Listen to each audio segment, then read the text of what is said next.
세상이 참 복잡하죠? 예, 복잡하고 말도 많고 탈도 많습니다.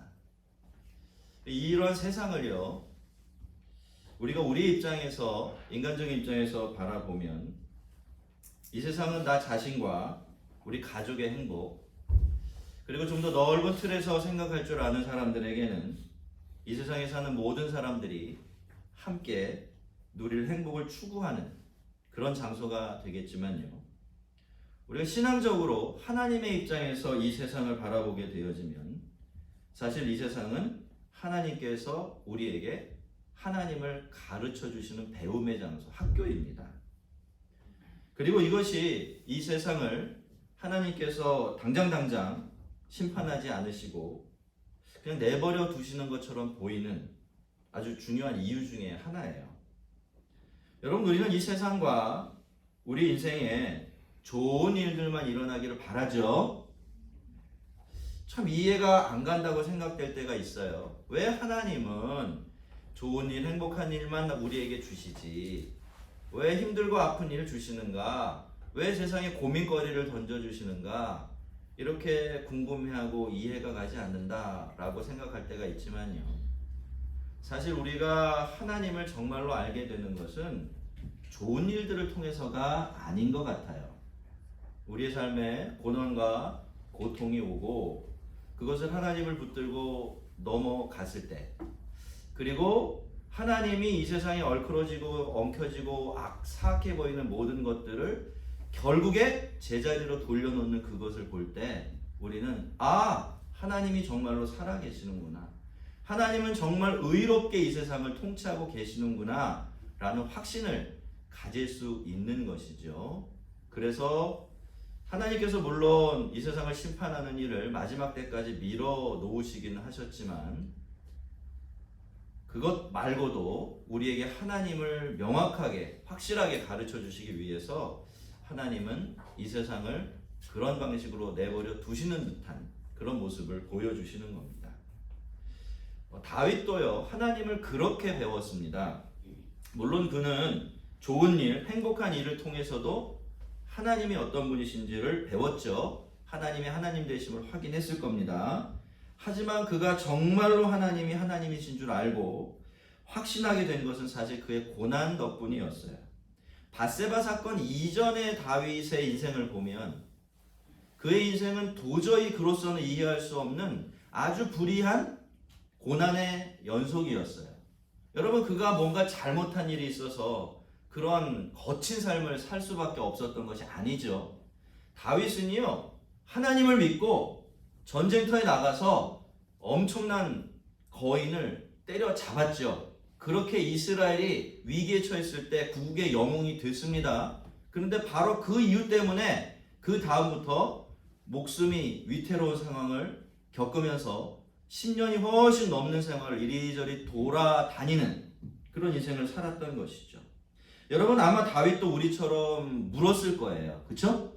하나님, 도대체 왜 이렇게 됩니까? 왜 나에게 이런 일이 일어납니까? 나는 도대체 뭘 잘못한 겁니까? 라고 묻고 또 물었을 거예요. 우리 인간이 불의함과 부조리함에 놓여지게 되면 늘 인간은 신에게 질문을 던지게 되어 있기 때문이죠. 그러다가 다윗은 자기를 구원해 주시는 구원의 하나님을 경험하게 되는데요, 다윗은 이런 경험들을 통해서 하나님께서 이 세상을 정의롭게 다스리고 계신다라는 것을 확인하게 된 겁니다.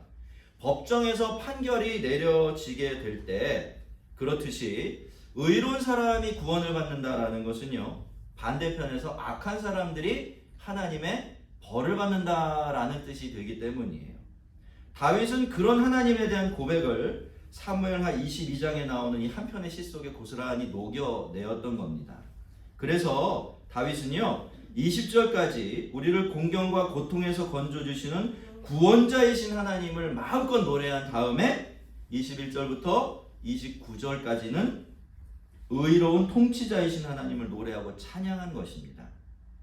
만약에 다윗이 자기를 불의한 상황 속에서 구원해 주시는 이런 하나님 경험하지 못했다면 그는 이 세상을 공의로 통치하신 하나님 정말로 믿지는 못했을 것 같아요. 하지만 하나님은 기어이 다윗을 구원해 주셨고, 그래서 다윗은 하나님께서 이 세상을 정의롭게 다스리고 계신다.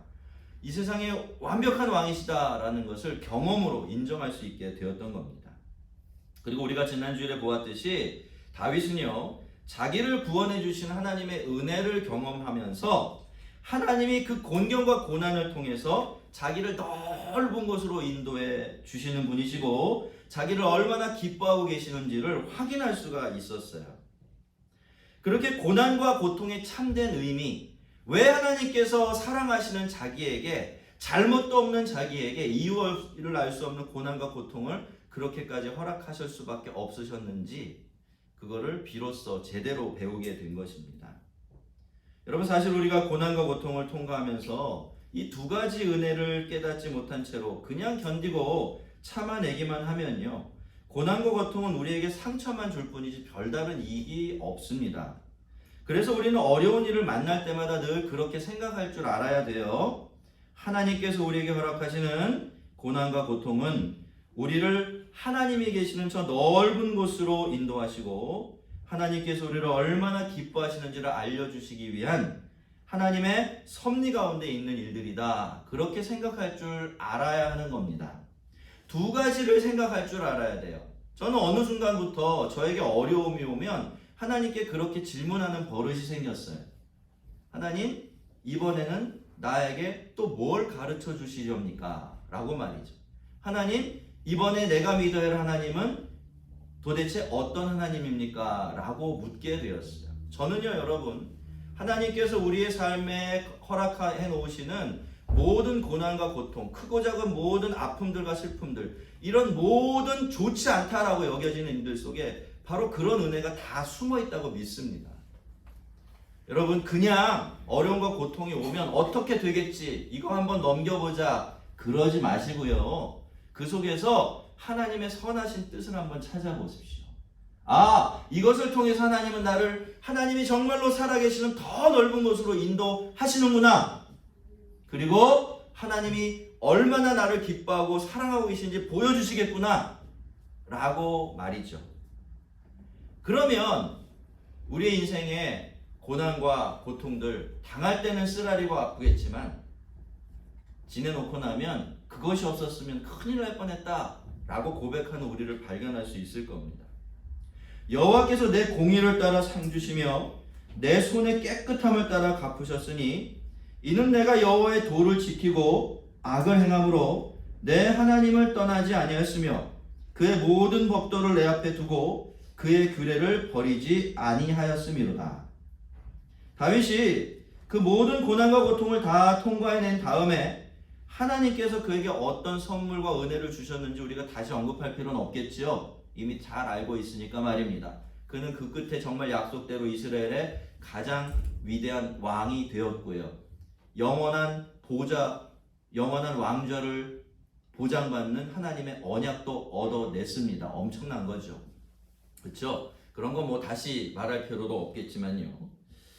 근데 여러분, 지금 다윗이요, 이걸 이렇게 이야기하고 있는 게 아니에요. 내가 의로웠다, 내가 잘했다, 그래서 내가 이렇게 엄청난 상과 은혜를 내가 얻게 되었다, 이렇게 말하는 게 아니에요. 그렇게 들리지만 그런 게 아니라는 겁니다. 여러분, 무슨 일이든지 그 일은 세 가지 단계로 이루어지게 돼 있죠. 시작이 있고 과정이 있고 끝이 있어요. 그렇죠? 예. 그런데 여러분, 그 일의 진짜 모습을 보려고 하면 어디까지 가야 되죠? 그 일의 마지막까지 가봐야 돼요. 거기서 봐야 그 일이 정말로 어떤 모양으로 이루어져 있는지 우리가 볼 수 있게 되죠. 예외가 없습니다. 근데 여러분, 이 고난과 고통이라는 것은요, 우리가 하나님을 따라서 어떤 일의 끝까지 가려고 할 때 굉장한 방해거리가 됩니다. 어려움 속에 있는 인간은요, 본능적으로 그 어려움에서 벗어날 방법만 찾게 되지 하나님을 따라가려고 하지 않게 되기 때문이에요. 그래서 우리는 어려움 속에 있을 때 죄에 대해서 훨씬 더 취약해지고 죄를 더 많이 짓기도 합니다. 근데 여러분, 이 죄라는 것이 뭡니까? 죄라는 것은요, 하나님과 반대 방향으로 가는 거예요. 하나님은 우리를 왼쪽으로 데리고 가고 싶어 하는데 우리는 자꾸 오른쪽으로 가려고 하고 그쪽으로 가는 것, 그게 죄의 본질입니다. 그래서 죄를 짓게 되면 어떤 일이 일어나요? 하나님으로부터 점점 더 멀어지게 돼요. 당연한 일이죠. 근데 여러분, 우리가 고난 가운데 있을 때만큼 하나님이 필요하고 하나님의 구원이 필요하고 도움이 필요한 경우가 없잖아요. 그러니까 여러분, 얼마나 안타까운 일이 일어납니까? 죄악, 그 고통이 우리를 시험에 빠지게 할 때 우리가 그때 급하다고 해서 손을 뻗어서 하나님이 아니라 다른 것을 붙들고 거기 의지하고 하나님이 원하지 않는 방식을 사용하게 되어지면 우리에게 그렇게 절실하게 필요한 하나님의 은혜로부터 스스로를 떨어뜨려 놓는 일이 벌어지게 되는 것입니다. 휴. 이게 뭐죠? 한숨인데 어휴, 이거하고 다르죠. 휴. 뭐죠? 안도의 한숨이라고 부르는 겁니다. 여러분, 지금 다윗은요 안도의 한숨을 쉬고 있어요. 하마터면 큰일 날 뻔했다고 가슴을 슬쩍 이렇게 쓸어내리고 있어요. 하나님을 더 기다려야 하나? 아니면 내 힘으로 내 살 길 찾아야 되나? 다윗도 많이 갈등을 했을 겁니다. 중간에 사실 실수도 하고 잘못도 많이 하고 그랬어요. 하지만 여러분, 그럼에도 불구하고 결과적으로 보니까 다윗이 그럼에도 불구하고 자기가 잘한 일이 있었구나라는 것을 발견하게 된 거예요. 그게 뭡니까? 그것은 다윗이 끝까지 하나님이 원하시고 좋아하시는 길을 가는 일 포기하지 않았다라는 겁니다. 하나님은 그걸 보신 것이죠. 그리고 구원과 은혜로 갚아주신 것입니다. 다윗이 이는 자기가 하나님께서 자기를 구원해 주셨다라고 말하면서 이는 내가 여호와의 도를 지키고 악을 행함으로 하나님을 떠나지 아니하였으며 그의 모든 법도를 내 앞에 두고 그의 규례를 버리지 아니하였음이로다 라고 한 말은 바로 이런 의미였던 것이죠. 22절과 23절을 잘 들여다보면요, 거기서 다윗이 얼마나 몸부림치며 살았는지가 슬쩍 느껴져요. 여러분, 다윗이라고 해서 별다른 인간이 아니었어요. 우리하고 똑같은 성정을 지닌 사람이었습니다. 평범한 인간이었다는 뜻이에요. 특히 여러분, 우리가 밧세바 사건을 보면요, 어떤 면에서 보면 다윗은 우리들보다도 훨씬 더 못한 인간이에요. 여러분, 우리가 다윗의 자리로 오른다고 해서 다윗처럼 하겠습니까? 저는 절대로 안 할 것 같아요. 아무도 안 믿으시는 것 같은데. 여러분도 안 하실 거죠? 네, 왜냐하면 우리가 살아온 길이 있어요. 우린 거기까지 못 가요, 절대로. 근데 다윗은 그렇게 했잖아요. 엄청 대범한 겁니다. 그걸 보면 우리보다도 못한 인간이에요.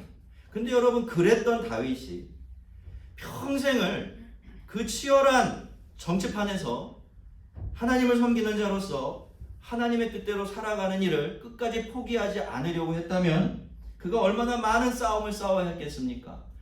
지고 또 지고 쓰러지고 넘어져도 다시 일어나서 그 길을 가려고 했기 때문에, 그 싸움 멈추지 않았기 때문에 그는 마지막까지 하나님의 뜻에 합당한 사람으로 살 수 있었고 그렇게 이스라엘의 왕 노릇을 할 수 있었던 것입니다. 여러분, 다윗에게 특별한 점이 있다면 그가 태생이 우리하고 달랐다라는 게 아니에요. 그가 거룩하고 순결하게 살아가는 삶을 결코 포기하지 않았다는 겁니다. 중간에 넘어지고 쓰러지더라도 말이죠. 여러분, 성경은 하나님의 뜻대로 살아가는 삶, 율법을 지켜내며 살아가는 삶을요, 길을 가는 것에 비유하고 있어요. 길을 가는 것. 그러니까 하나님의 뜻대로 사는 삶이란 완전 무결하게 한 걸음 한 걸음을 전부 다 하나님의 말씀대로 살아내는 그런 것이 아니라, 내가 걸어가는 내 인생 전체가, 여러분 잘 이해하셔야 돼요. 내가 걸어가고 있는 이 인생 자체가, 그 전체가 하나님을 섬기는 과정이 되게 하고 또 하나님의 말씀을 따라 걸어가는 과정이 되게 한다라는 그런 뜻인 것입니다. 그래서 여러분, 그렇기 때문에 우리가 하나님의 뜻대로 산다라고 할 때 진짜로 중요한 것은요, 잘못된 자리로 갔을 때 거기서 돌이킬 줄 아는 것과 심지어 똑같은 잘못을 수없이 반복하고 또 반복하더라도, 저처럼 말이죠, 그럼에도 불구하고 하나님을 섬기고 하나님의 말씀에 순종하며 사는 일, 끝까지 포기하지 않는 겁니다. 여러분, 말씀을 따라 살아갈 때 뭐가 중요하다고요? 한마디로요, 끈질겨야 돼요. 끈질겨야 돼요. 예. 여러분 넘어져요. 쓰러지지 않습니까? 예, 뭐 화평하라는 설교 듣고 저 뒤에 가서 막 싸우고 그러잖아요. 우리 다 그렇게 살아요. 그런데 그럼에도 불구하고 우리가 실망하고 낙심하면 안 된다는 겁니다. 그 자리에서 은혜에 의지해서 다시 일어서고요. 다시 하나님께서 원하시는 그 길로 돌아가는 거죠. 잘못을 인정하고. 그 두 가지만 하면 되는 겁니다. 다윗이 그렇게 했던 것처럼 말이죠. 여러분, 이런 고백을 할 때 다윗의 마음이 어땠을까요? 다윗은 정말 행복했을 겁니다. 앞에서 살펴본 것처럼 다윗은 몸부림을 치며 살았어요. 정말로 그 길, 말씀 따라 사는 그 길 살아가 보려고 애쓰고 힘쓰며 평생을 보냈어요. 그런데 그랬기 때문에 역설적으로 다윗이 뭘 알게 되었을까요? 내가 이렇게 형편없는 인간이구나를 알게 됐겠죠. 그렇죠? 그렇지만 그렇기 때문에 또 하나님의 은혜가 얼마나 큰지도 다시 깨닫게 된 겁니다. 하나님이 내가 어떤지 다 알고 계신데, 얼마나 악하고 부족한지 다 나보다 더 잘 알고 계신데, 그럼에도 불구하고 하나님 계속해서 나를 하나님을 따르는 길 걷게 하셨고, 또 내가 그 길 포기하지 않게 하셨으니, 그걸 알게 되었으니 다윗이 얼마나 기뻐하고 즐거워했겠습니까? 다윗의 고백은요, 절대로 성공적인 삶과 훌륭한 신앙에 대한 것이 아닙니다. 내가 이렇게 잘했더니 하나님께서 나에게 이만큼 복을 주셨다라고 하는 값싼 간증이 아닌 거예요. 그는 자기가 그렇게 부족함에도 불구하고 하나님은 여전히 내가 하나님을 따라가도록 허락해 주셨고, 또 그 끝에서 자신에게 그렇게 과분한 상을 주셨다라고 말하면서 자기 자신이 아니라 하나님을 찬양하고 있는 거죠. 내가 또 그의 앞에 완전하여 스스로 지켜 죄악을 피하였으니 그러므로 여호와께서 내 의대로 그의 눈앞에서 내 깨끗한 대로 내게 갚으셨도다.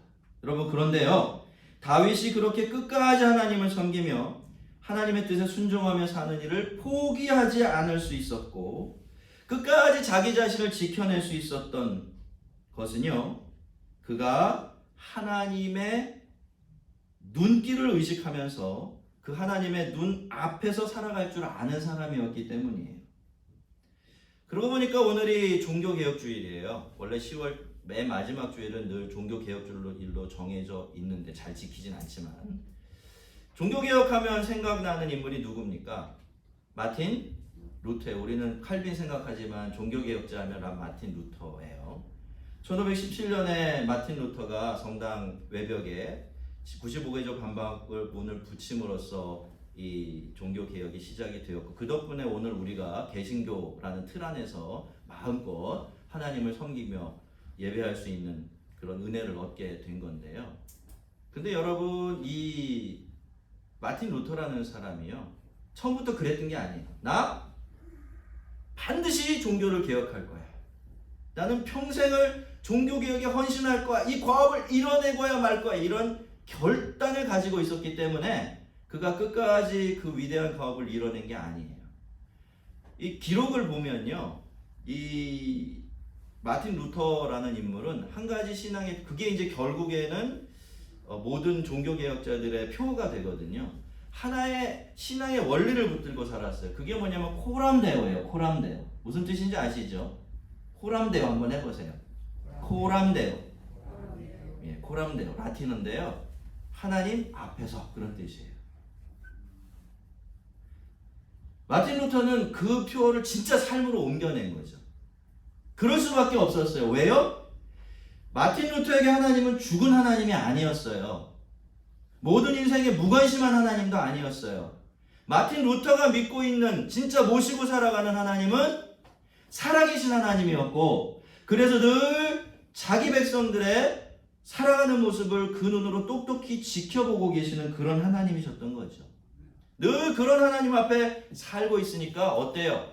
어떻게 하는 것이 옳은 것이고 자기가 어떤 역할을 해야 맞는 것인지 알면서 그 길을 함부로 떠나거나 버릴 수가 없었던 것이죠. 그래서 그는 지금 우리가 아는 그런 마틴 루터가 될 수 있었습니다. 여러분, 사람이 살아가는 모습은요, 그 사람이 정말로 누구 앞에서 그리고 무엇 앞에서 살아가느냐에 따라서 달라지게 돼 있어요. 사람이 살아가는 모습은요, 그 사람이 정말로, 형식적으로 말고 정말로 누구 앞에서 무엇 앞에서 살아가느냐에 따라서 달라지게 돼 있어요. 왜냐하면 인간은 그런 것에 눈치를 보며 살게 되어 있기 때문에 그래요. 그래서 무엇 앞에서 무엇을 신경 쓰며 살아가느냐에 따라서 삶이 확연하게 달라지게 되는 것이죠. 그렇기 때문에 하나님 앞에 사는 사람들은요, 아예 하나님을 떠나거나 쉽게 하나님의 말씀을 무시할 수가 없어요. 하나님의 눈길이 신경 쓰여서 그렇게 할 수가 없는 겁니다. 그래서 여러분, 이런 인식이 점점 강해지다 보면요, 그 사람은 다윗처럼 되고 마틴 루터처럼 되는 거예요. 무슨 거창한 이유나 각오가 있었기 때문이 아니라 그 사실을 너무나 잘 알고 있기 때문에 하나님은 나를 늘 보고 계시고 나는 그분의 눈길을 받으면서 살고 있다는 사실을 확실히 알고 있기 때문에 그런 사람이 될 수밖에 없는 것이에요. 부담스럽죠, 여러분? 부담스러워. 누군가 늘 나를 지켜보고 있다라는 것을 인식한다는 게 얼마나 스트레스가 되는 일인지 몰라요. 근데 여러분, 하나님은요, 그렇게 산 사람들의 인생을 절대로 모른 척하지 않으십니다. 하나님은요, 그 사람이 하나님 때문에, 당신 때문에 어떻게 다르게 사는지, 얼마나 손해보고 얼마나 더 깨끗하게 살고 있는지를 다 보고 계시다가 그것을 고스란히, 아니 그것보다 비교할 수 없이 더 좋고 많은 것으로, 영원한 것으로 갚아주십니다. 그렇기 때문에 성도들은요, 모두가 다 하나님 앞에서 그분의 눈길 앞에서 살아가는 그런 사람이 되어야 하는 거예요. 세상의 눈을 신경 쓰고 사람들의 눈치를 보면서 사는 사람이 되기 전에 하나님을 신경 쓰면서 그분 앞에서 살아갈 줄 아는 사람이 되어야 되는 거죠. 왜요? 그렇게 하지 않으나 하나님은 지금도 우리를 보고 계시기 때문이에요. 여러분, 죄와 불의를 이기는 능력은요, 우리 안에 있는 게 아닙니다. 물론 우리도 죄와 불의와 싸워야 돼요. 이겨내려고 애를 써야 합니다. 그렇지만 여러분, 그것만을 가지고 하나님의 상 주시는 거룩한 삶을 살아낼 수가 없어요.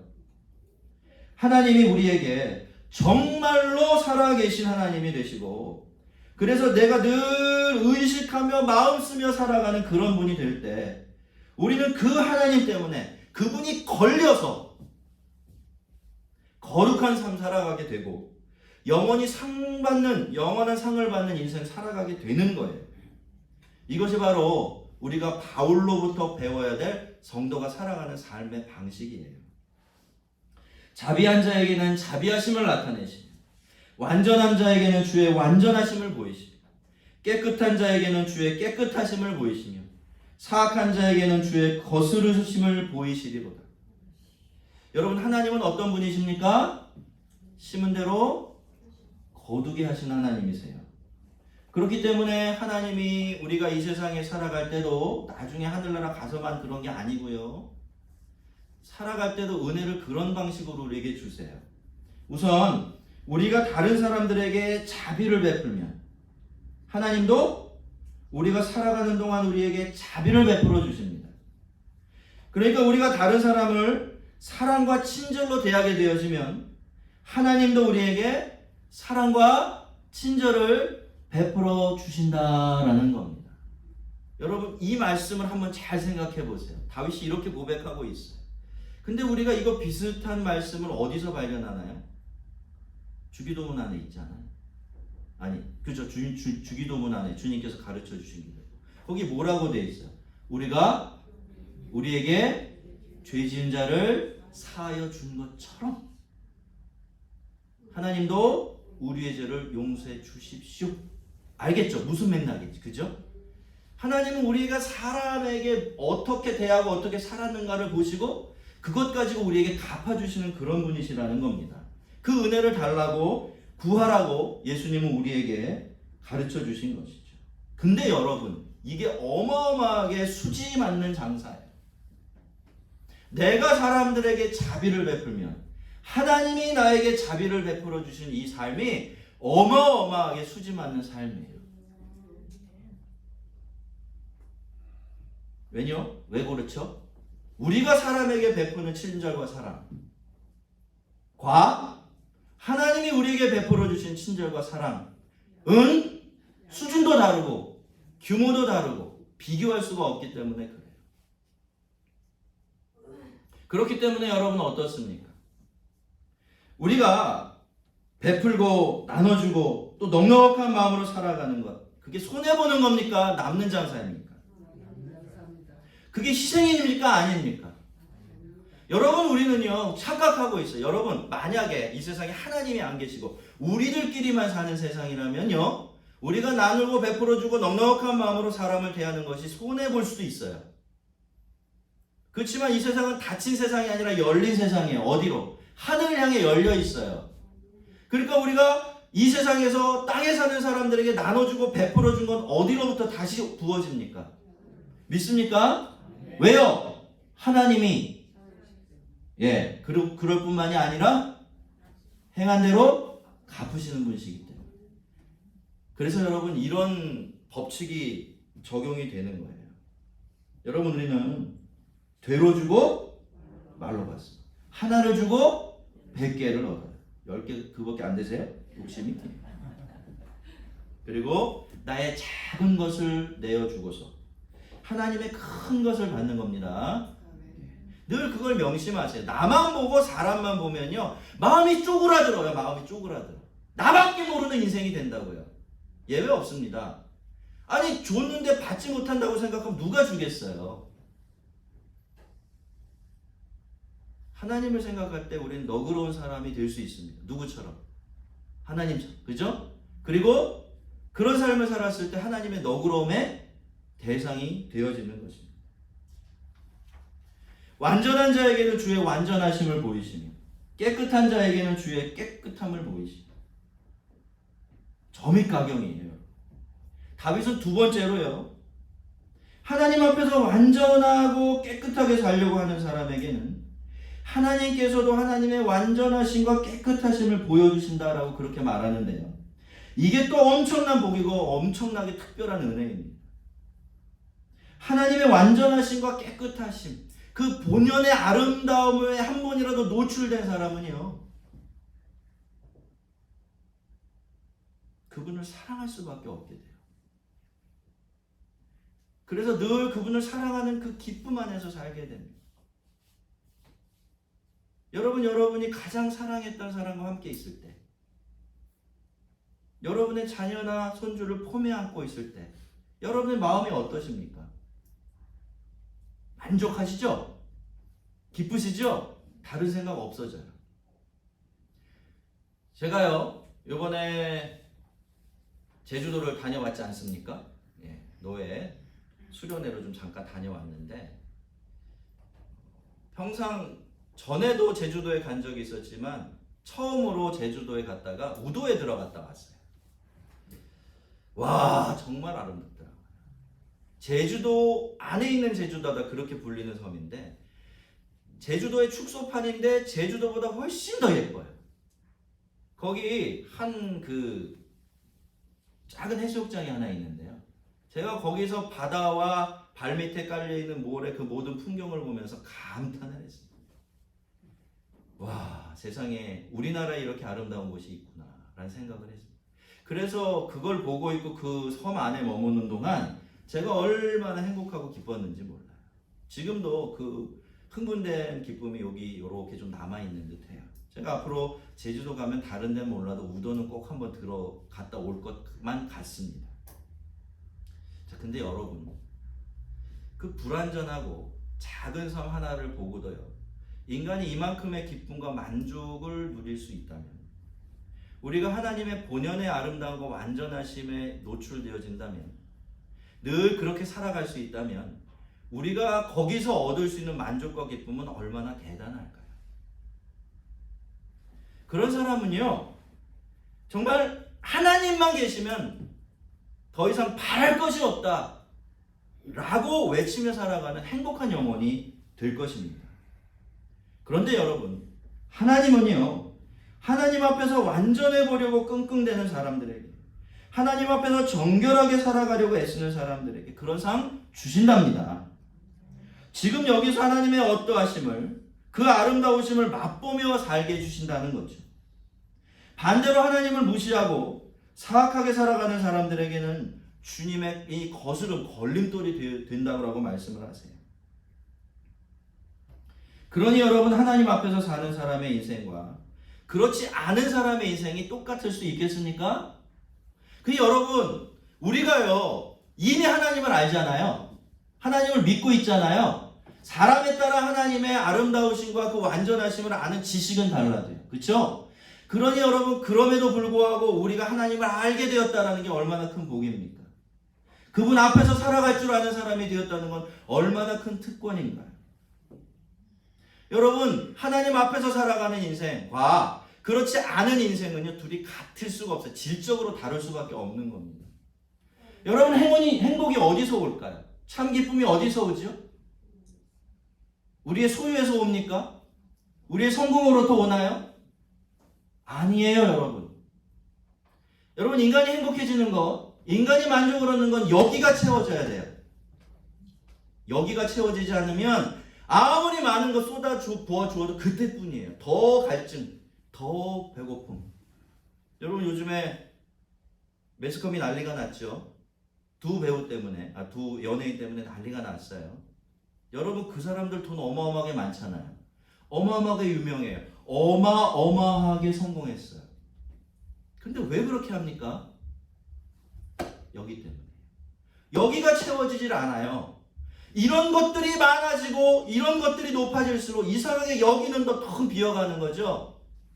그러니까 잠시 잠깐이라도 그것, 자기를 속여서라도 얻어보겠다고 손대면 안 되는 것에 손을 가져다 대는 겁니다.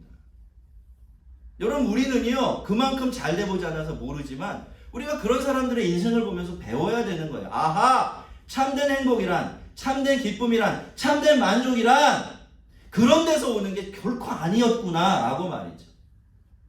참된 만족은 언제 누릴 수 있다고요?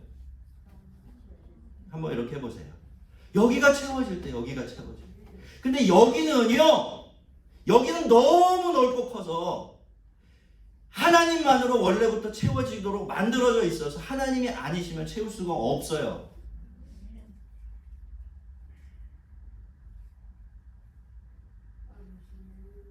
그렇기 때문에 다윗이 지금 고백하고 있는 복만큼 인생에 있어서 커다란 복은 없는 겁니다. 그래서 성도는 이게 도대체 뭔지를 알고 만지고 누릴 수 있는 거기까지 한번 가봐야 되는 것이죠. 주께서 공고한 백성은 구원하시고 교만한 자는 살피사 낮추시리다. 여호와여, 주는 나의 등불이시니 여호와께서 나의 어둠을 밝히시리다. 이 세상에서 하나님을 모시고, 여러분, 하나님 앞에서 사는 사람은 겸손해질 수밖에 없죠. 맞죠? 근데 여러분, 하나님 때문에 겸손하게 산다는 것을 세상적으로 보면 어떤가요? 그것은요, 마치 어둠 속을 더듬으면서 가는 일처럼 느껴질 때도 있어요. 실제로 말이죠. 왜냐? 세상은 늘 다윗이 아니라 사울이 답이 되는 그런 곳이기 때문이죠. 하지만 그럴 때가 바로 하나님께서 우리 하나님이 되어주시는 때이고요. 하나님이 얼마나 의로운 분이신 줄 우리에게 증거해 보여주시는 때입니다. 하나님은 겸손한 사람들을 어떻게 해주세요? 구원해 주세요. 그들을 위한 빛이 되어주십니다. 하지만 교만한 자는 어떻게? 낮추시고 그들이 이게 빛이다 라고 철석같이 믿고 있는 그 어둠 속에 그냥 내버려 두십니다. 여러분, 이 방식이요, 하나님께서 하나님의 의로우심을 드러내는 방식이에요. 성도 여러분, 이 세상의 역사는 지금 진행 중에 있습니다. 아직은 완성을 향해 다가가고 있을 뿐이에요.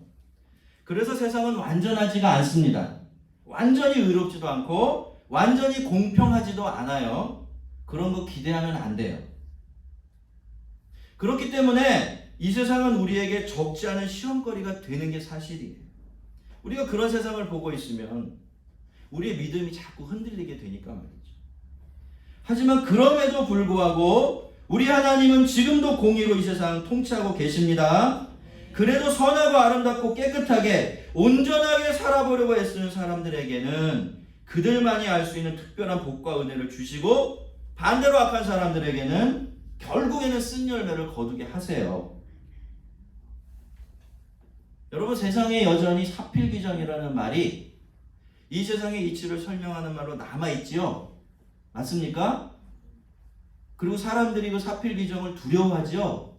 이게 무슨 뜻일까요? 하나님이 살아계신다는 뜻이에요.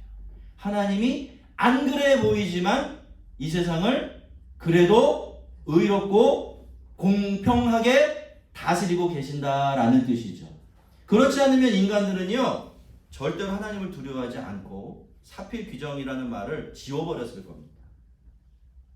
성도 여러분, 우리가 그것을 알든지 모르든지 우리는 하나님 앞에서 살고 있습니다. 모든 사람이 사실 다 그렇죠. 우리 주님 다시 오실 겁니다. 다시 오셔서 이 세상을 완전한 당신의 의로 덮어 다스릴 날이 올 겁니다. 그때까지는요, 하나님 앞에서 의롭고 겸손하게 사시기를 바랍니다. 그렇게 약속이 있고 보장이 있는 인생을 사세요. 이렇게 살아야 진짜로 복이 있는 겁니다. 그러면 하나님은 우리가 여기 사는 동안 하나님의 완전하심과 깨끗함을 우리에게 보여주시고, 당신께서 오시는 날 우리에게 영원한 하늘의 것으로 상 주실 것이기 때문이죠.